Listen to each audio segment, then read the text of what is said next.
Imagine a woman standing inside a room filled with mirrors, but these are not ordinary mirrors. One mirror makes her look smaller than she really is.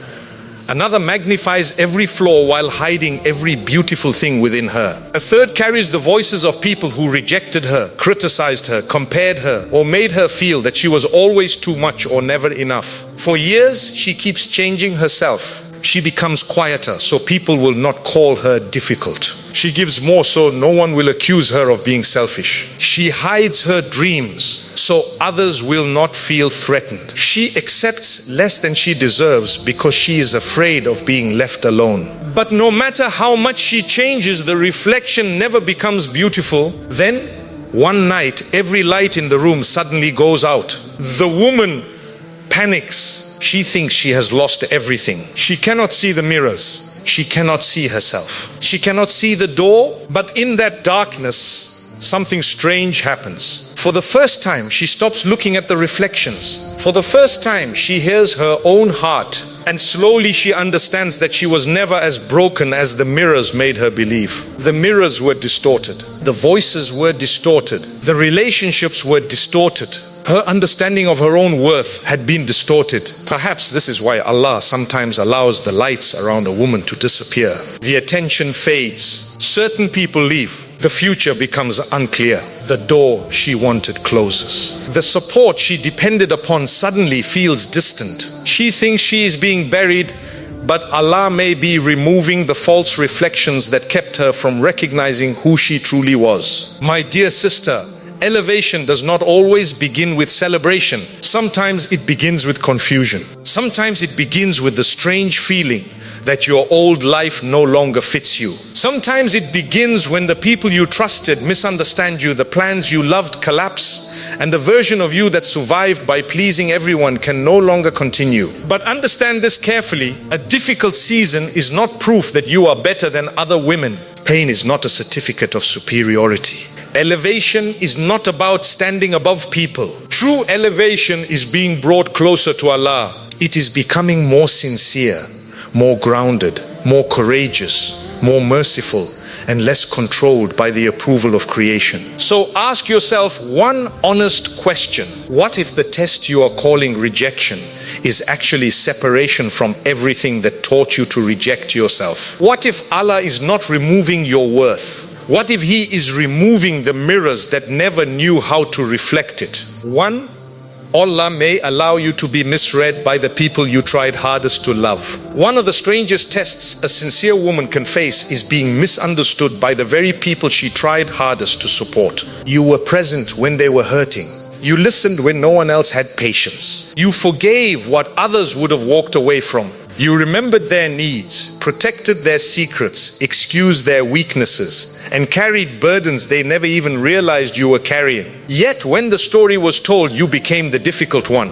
You became the cold one. You became the selfish one. People who benefited from your kindness may begin speaking as though you never gave them anything. People who knew your heart may judge you by one moment of exhaustion. People who watched you sacrifice silently may accuse you when you finally establish a boundary. And you may sit alone asking, Allah, why did you allow them to misunderstand me when you know how sincerely I tried? My dear sister, sometimes being misunderstood is not merely a social wound. It is a spiritual separation. Allah may allow people to misread you because you have spent too much of your life needing human beings to confirm that your heart is good.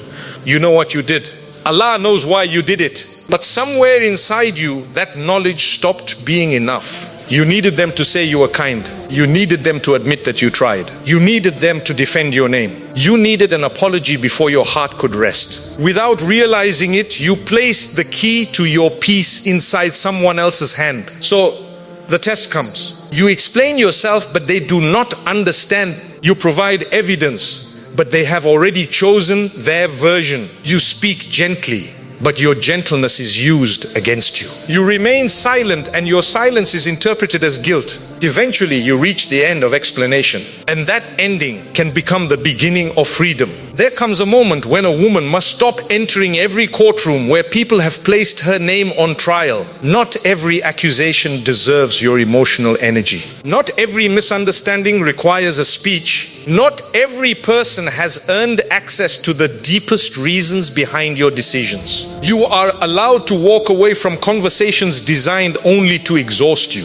You are allowed to protect your dignity without becoming cruel. You are allowed to know that Allah witnessed the nights when you cried, the intentions you concealed, and the sacrifices no one applauded. Look at Mary, the mother of Jesus. She carried a test that people could easily misunderstand. She returned to her community carrying something miraculous, but they could only see what appeared suspicious. They questioned her honor. They attacked the part of her character she had protected throughout her life. Imagine the loneliness of knowing that Allah understands you while the people around you are forming the worst possible conclusion. Yet Allah did not require her to win every argument. He defended the truth in a way she could never have engineered herself. There is a lesson in that for every woman who has been misrepresented. Your responsibility is not to control every tongue. Your responsibility is to protect your own tongue, your own conduct, and your own connection with Allah. Sometimes Allah elevates a woman by teaching her that a clean heart does not always produce a clean reputation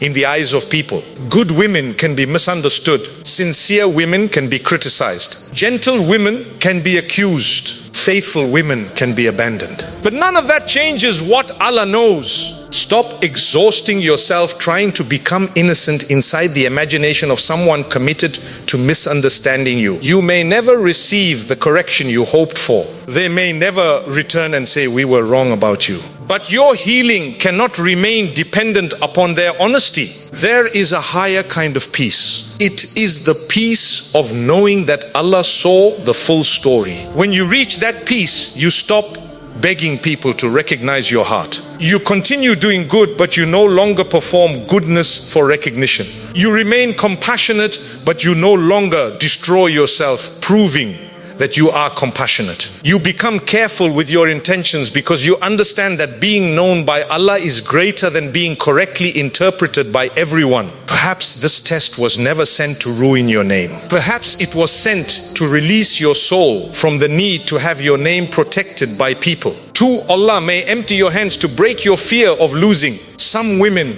are not trapped by what they possess. They are trapped by what they are terrified of losing. A relationship, a marriage proposal, a friendship, a position, a reputation, a certain future, the hope of being chosen, the dream of becoming a mother, the expectation of being married by a particular age, the need to keep the family together even when everyone is depending upon her silence. She may know something is harming her, but the fear of losing it feels more frightening than the pain of keeping it. So she holds tighter. She overlooks disrespect. She reduces her standards. She ignores the heaviness in her heart. She calls anxiety love. She calls emotional dependence loyalty. She calls self-abandonment patience. She keeps asking Allah to preserve what is slowly destroying her because she cannot imagine herself without it. Then the strange test begins.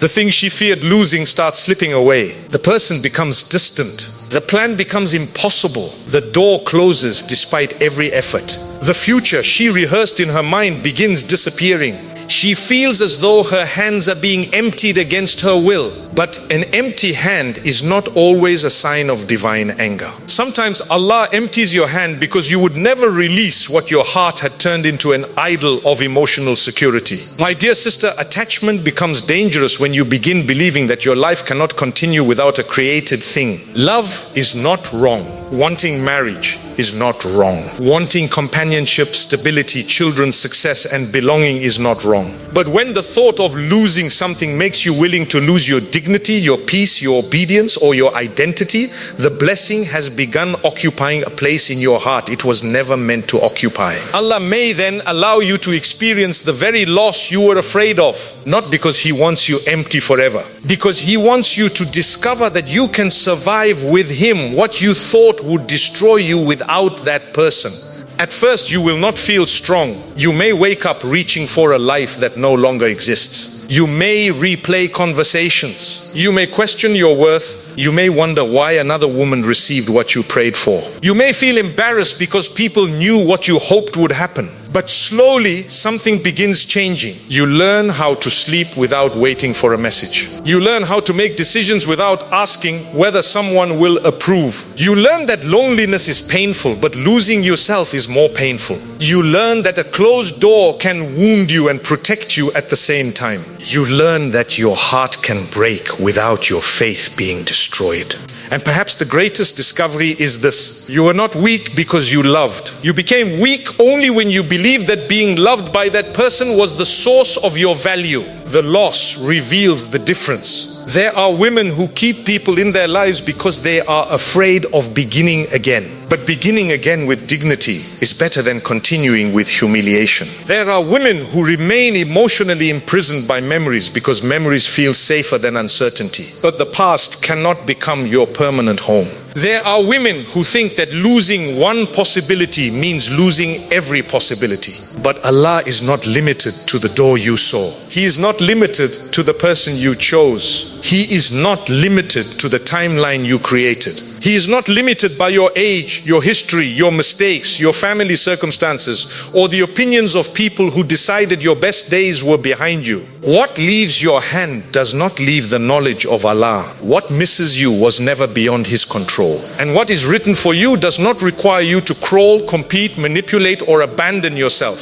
Sometimes the elevation of a woman begins when Allah teaches her to say, "I wanted it deeply, but I will not worship my desire for it." That sentence changes everything. It does not mean she no longer feels pain. It means pain is no longer her master. She may still grieve, but she no longer bargains away her soul. She may still miss someone, but she does not return to what dishonored her. She may still desire the blessing, but she stops accusing Allah because it has not arrived according to her schedule. Your empty hands may feel frightening today, but empty hands can be raised in prayer. Empty hands can receive something new. Empty hands are no longer chained to what they were desperately gripping. Perhaps Allah is not teaching you how to live without love. Perhaps He is teaching you how to stop confusing love with captivity. 3. Your softest heart may be tested through the hardest betrayal. There is a particular kind of pain that often reaches women with tender hearts. It is the pain of discovering that your goodness did not make another person good to you. You were honest, but they deceived you. You were loyal, but they replaced you. You protected their weaknesses, but they exposed yours. You spoke well of them in rooms where they spoke carelessly about you. You gave them access to the most vulnerable parts of your heart, believing they would handle that access with responsibility. Instead, they used what they knew to wound you precisely where it would hurt the most. Betrayal can make a woman question everything. She does not only question the person, she questions her own judgment. How did I not see it? Why did I trust them? Was I foolish? Was any of it real? Will everyone eventually do the same thing? This is where betrayal becomes more dangerous than the event itself. The event wounds your heart, but the interpretation can change your character. A soft woman can become suspicious of everyone. A generous woman can become emotionally unavailable. A forgiving woman can begin believing that mercy is weakness. A sincere woman can decide never to be vulnerable again. And the person who betrayed her may continue with life while she carries the consequences into every future relationship. My dear sister, do not allow someone else's lack of character to rewrite your understanding of your own goodness. Your sincerity was not stupidity. Your loyalty was not a mistake. Your ability to see potential in people was not a defect. The lesson is not that you should become heartless. The lesson is that a soft heart still needs wise boundaries. Mercy without discernment can become self-destruction. Forgiveness without change can become permission. Patience without limits can become participation in your own harm. You can forgive someone and still remove their access. You can wish them well and refuse to return. You can release hatred without reopening the same door. You can stop seeking revenge while still allowing consequences to exist. Some women confuse spiritual maturity with endless tolerance. They think being righteous means allowing people to repeatedly disrespect them. They believe setting a boundary is harsh. They fear that saying no will make them unkind. But Allah did not give you dignity so that you could repeatedly place it beneath someone's feet and call that humility. Humility is lowering yourself before Allah. Humiliation is allowing creation to convince you that you have no worth. These are not the same. Perhaps Allah allowed the betrayal to reveal a pattern you kept refusing to see. Perhaps you were listening to promises while ignoring behavior. Perhaps you kept falling in love with potential while suffering from reality. Perhaps you believed that if you loved them correctly, you could heal what they refused to confront within themselves. But you are not responsible for rescuing an adult from the consequences of their own choices. You can support someone. You can advise someone. You can pray for someone. But you cannot force honesty into a heart committed to deception. You cannot love someone into accountability when they benefit from avoiding it. You cannot sacrifice enough to make an ungrateful person become grateful. The betrayal may be painful, but it can also become revelation. It reveals where you abandoned your intuition. It reveals which warnings you ignored because you wanted the relationship to work. It reveals whether your identity had become dependent upon being needed. It reveals the difference between someone loving you and someone loving what you did for them. And once you see clearly, do not beg Allah to return you to blindness. A betrayed woman often asks for closure, but sometimes closure is not another conversation. Closure is accepting what the behavior already said. Closure is understanding that the apology you deserve may never come. Closure is refusing to spend another year waiting for someone to become the person they pretended to be at the beginning. Closure is placing the unanswered questions with Allah and choosing not to build your future inside them. Do not become cruel because someone abused your kindness. Become wiser. Do not punish innocent people for what a guilty person did. Heal slowly. Observe carefully. Trust responsibly. And remember that losing someone who betrayed your trust is not the same as losing your capacity to be loved. The wound may have entered through your softness, but Allah can transform that softness into strength without turning it into stone. That may be the elevation hidden inside the betrayal. You are not being trained to hate people. You are being trained to stop handing sacred access to people who have not shown sacred responsibility. For Allah may hide you while lesser voices are being celebrated. There are seasons when a woman knows she has something valuable within her, yet no one seems to recognize it. She has ideas, but no platform. She has wisdom, but people speak over her. She has talent, but opportunities continue going elsewhere. She works sincerely, but someone with less effort receives more attention. She watches women who appear less prepared move forward while her own path remains strangely quiet. This can happen in work, marriage, family, education, service, creativity, and even in religious spaces. She begins asking questions she is ashamed to admit. Why am I being overlooked? Why does everyone else seem visible? Why do I keep supporting other people's success while no one notices what I carry? Did I misunderstand my own potential? Being hidden can feel like rejection because the world has trained us to measure value through visibility. If people notice you, you matter. If people applaud you, you are succeeding. If your name is mentioned, your work is meaningful. But Allah does not measure significance through noise. Some of the deepest transformations happen in places where no one is watching. A seed is not publicly celebrated while it is splitting beneath the soil. It is surrounded by darkness. Its old form is breaking. Nothing above the ground announces what is happening. To someone looking only at the surface, the field appears empty. But beneath the surface, a future is being prepared. My dear sister, perhaps you are not being ignored. Perhaps you are being rooted. Public recognition before inner preparation can become a punishment disguised as success. Attention can magnify wounds you have not healed. Praise can strengthen an ego you have not learned to control. Opportunity can expose weaknesses. Privacy was meant to repair. Allah may love you too much to let the world applaud a version of you that would become addicted to applause. So He hides you. He teaches you to work without being seen. He teaches you to remain disciplined without compliments. He teaches you to build character when no one is impressed. He allows others to move ahead so that you can confront the jealousy, comparison, and insecurity you did not know were living within you. This does not mean you are evil for feeling envy. It means you are human. But envy becomes dangerous when another woman's blessing begins feeling like evidence of your rejection. Her marriage does not mean yours has been forgotten. Her success does not reduce what is available to you. Her beauty does not remove yours. Her opportunity does not exhaust the generosity of Allah. Her timing is not a verdict on your timing. You do not know what her blessing costs her. You do not know what private prayers brought her there. You do not know what test may be hidden inside the very life you are comparing yourself to. Comparison gives you edited information and then asks you to judge your entire existence by it. The hidden season teaches you to stop doing that. It teaches you that you can admire another woman without erasing yourself. You can celebrate her without believing you have been abandoned. You can learn from her without becoming a copy of her. You can wait without becoming bitter.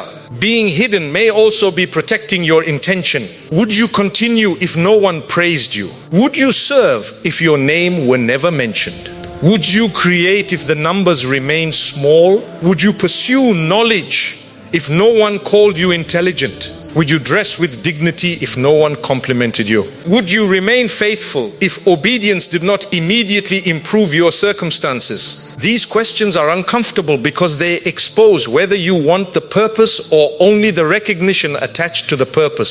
Sometimes Allah delays the audience because He is purifying the message. Sometimes He delays leadership because He is building compassion. Sometimes He delays marriage because He is strengthening identity. Sometimes He delays influence because He is teaching you how not to be controlled by people's opinions.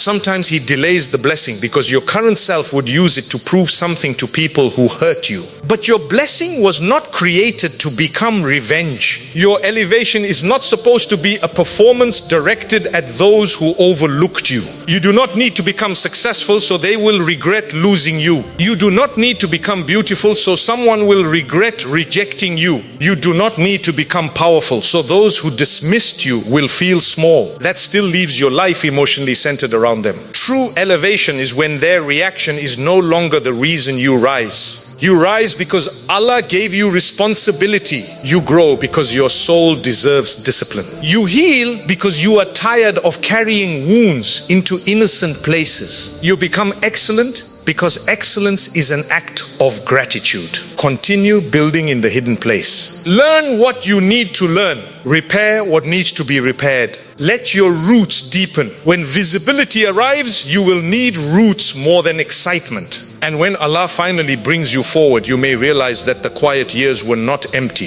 They were the years that made you capable of carrying what you once only dreamed of receiving. 5. The door you begged for may close to save the woman you are becoming. A closed door hurts differently when you prayed for it with your whole heart. You were not asking carelessly. You believed the opportunity was good. You imagined the marriage, the home, the career, the reconciliation, the acceptance, or the future that would follow. You prayed at night. You tried to become better. You waited patiently. You looked for signs of hope. Then the door closed. Not gently, not gradually. It closed in a way that left no room for the future you had rehearsed. Perhaps another person was chosen. Perhaps the relationship ended without the explanation you deserved. Perhaps the offer disappeared. Perhaps your body did not cooperate with your plans. Perhaps family circumstances changed everything.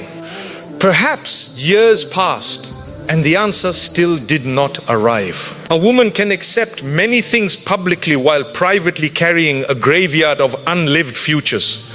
She smiles when others announce the blessing she once begged for. She says the correct words. She congratulates them sincerely. Then she returns to her room and wonders why her own prayers seem to have been delayed. My dear sister, unanswered prayer does not mean unheard prayer. A closed door does not mean Allah was absent from the hallway. You only saw what you hoped would happen after the door opened. Allah knew everything waiting beyond it. You saw affection. He saw character. You saw potential. He saw the future pattern. You saw the wedding. He saw the private life, you saw the position. He saw what it might do to your faith, your peace, your health, and your identity. You saw the immediate relief. He saw the long-term cost. This does not make the pain imaginary. Protection can still hurt. Medicine can still taste bitter. Being redirected can still feel like being rejected. Faith does not require you to pretend that disappointment feels beautiful. You can cry. You can grieve. You can admit that you wanted it. You can ask Allah to strengthen you. But do not turn one closed door into a conclusion about your entire worth. A rejected proposal does not mean you are unworthy of love. A failed marriage does not mean your life is over. Difficulty conceiving does not reduce your womanhood. A career delay does not mean you lack intelligence. Being overlooked does not mean you carry nothing valuable. The door speaks only about the door. It does not have the authority to define the whole house.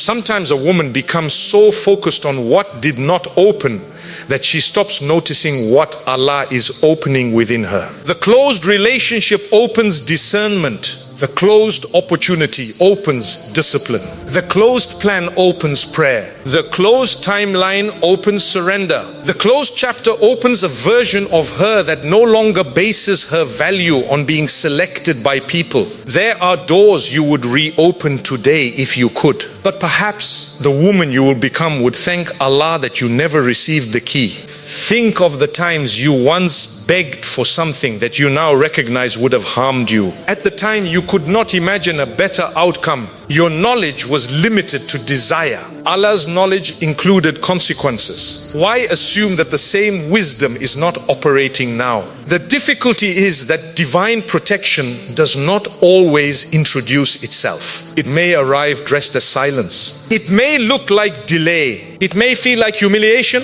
It may leave you explaining to people why something did not work. But years later, you may see what you could not see from the ground. You may meet the person you almost became. You may recognize the environment you almost entered. You may witness the character that was hidden from you. You may realize that Allah was not standing between you and happiness. He was standing between you and a pain that would have reached much deeper than disappointment. And sometimes the door closes not because something evil was behind it, but because you were not meant to enter it as the woman you were. Perhaps you needed stronger boundaries. Perhaps you needed to heal your fear of abandonment. Perhaps you needed financial wisdom. Perhaps you needed to understand your faith beyond emotion. Perhaps you needed to stop confusing attention with commitment. Perhaps the blessing itself is still written, but the version of you who will carry it is still being formed. Do not spend the waiting season attacking yourself. Prepare, learn, heal. Become trustworthy with the life you are requesting. And stop knocking until your hands bleed on a door Allah has clearly closed. There is no dignity in endlessly chasing what repeatedly communicates that it does not have room for you. Turn toward Allah. Walk forward. The road may not reveal itself immediately, but movement with trust is better than paralysis at a locked entrance. The closed door may not be the end of your story. It may be the moment your real story was protected. 6. The delay may be teaching you to receive without chasing. Many women know how to give. They know how to sacrifice, organize, encourage, fix, remember, and carry. But they do not know how to receive. When someone offers support, they feel guilty. When life becomes peaceful, they become suspicious. When something good arrives without struggle, they wonder whether they deserve it. They are familiar with exhaustion. They are unfamiliar with ease. So they chase. They chase people for clarity. They chase opportunities for validation. They chase relationships for reassurance. They chase timelines because waiting makes them feel powerless. But constant chasing can make a woman forget that what is written for her does not require the destruction of her dignity.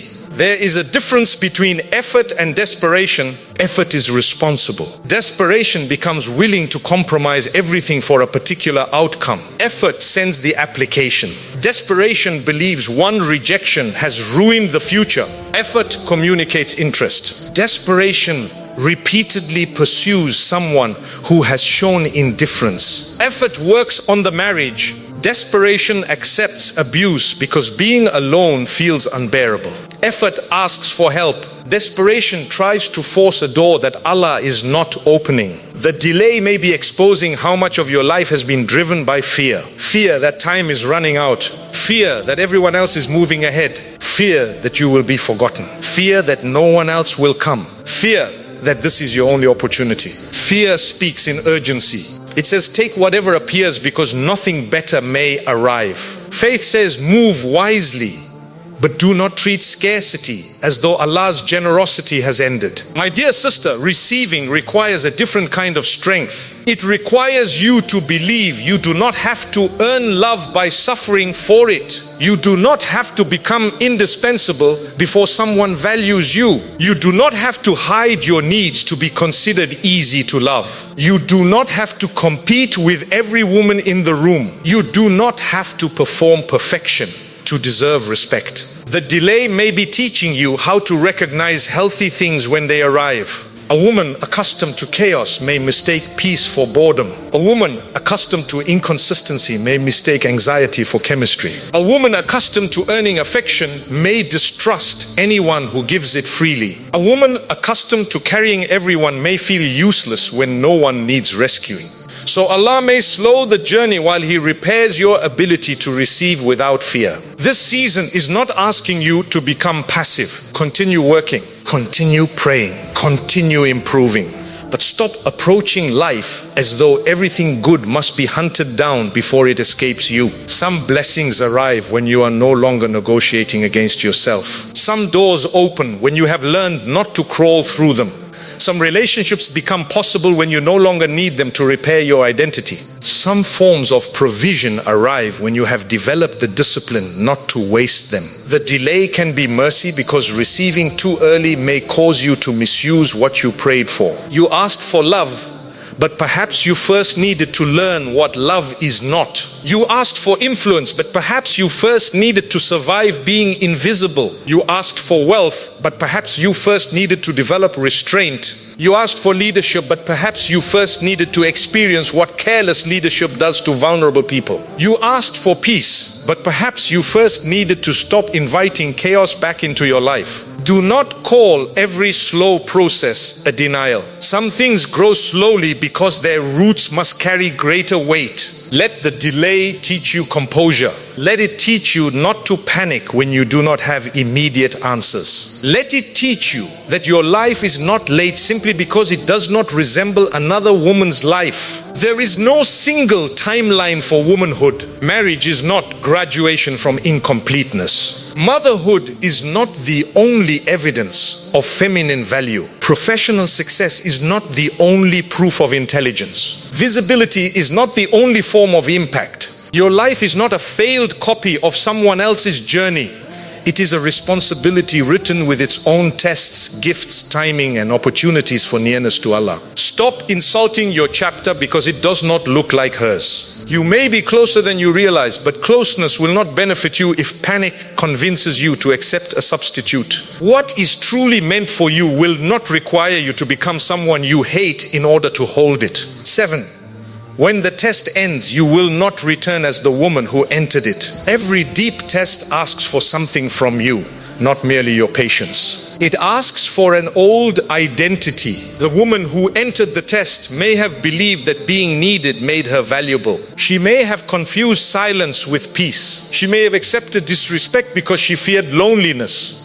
She may have attached her worth to marriage, beauty, productivity, motherhood, achievement, or approval. She may have been sincere but unprotected, generous but exhausted, faithful but constantly afraid. Then the test began removing the structures around her. People left, plans changed, her image of the future cracked. She was forced to meet the parts of herself she had avoided by staying busy with everyone else. At first, she asked only for the test to end, but eventually, a deeper prayer began forming. Allah, do not let me leave this season unchanged. That is the turning point, because the greatest loss is not experiencing pain. The greatest loss is experiencing pain and learning nothing from it. Do not rush to become the old you again. The old you may have been the one who kept accepting what the new you must refuse. The old you may have apologized for having needs. The old you may have confused being agreeable with being righteous. The old you may have returned every time someone offered temporary affection.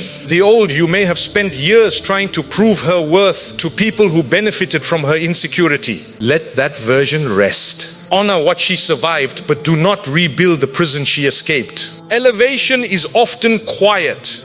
It is the moment you no longer react to what once controlled you. The message arrives, but you do not abandon your peace. Someone misunderstands you, but you do not write a desperate explanation.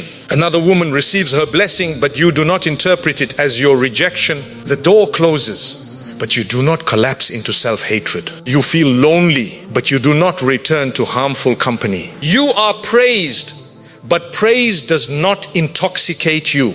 You are criticized, but criticism does not erase you. You have learned where your center is. This does not mean you never feel pain again. Strong women still cry. Faithful women still become tired. Healed women still remember. Elevated women are not emotionless. They simply stop allowing every emotion to become an instruction. They feel fear without obeying it. They feel sadness without building a permanent home inside it. They feel anger without allowing anger to damage their character. They feel desire without placing desire above Allah. My dear sister, the woman Allah is forming may surprise you. She may speak less, but her words carry greater weight. She may have fewer people around her, but the relationships are more honest. She may no longer chase attention, yet her presence becomes more powerful. She may lose the need to prove herself, and that is when her confidence becomes real. She may stop asking, "Why was I not chosen?" and begin asking, "What has Allah chosen me to become responsible for?" That question moves her from insecurity to purpose. Perhaps your elevation will not look like public success. Perhaps it will look like finally sleeping peacefully. Perhaps it will look like breaking a pattern that has harmed the women in your family for generations. Perhaps it will look like raising children with the emotional safety you never received. Perhaps it will look like leaving a harmful environment. Perhaps it will look like returning to prayer after years of distance. Perhaps it will look like forgiving yourself for decisions you made while wounded. Perhaps it will look like building a quiet, honest life that never becomes famous but is deeply pleasing to Allah. Do not underestimate quiet elevation. The world celebrates what can be displayed. Allah knows what has been transformed. He knows the anger you controlled. He knows the temptation you resisted.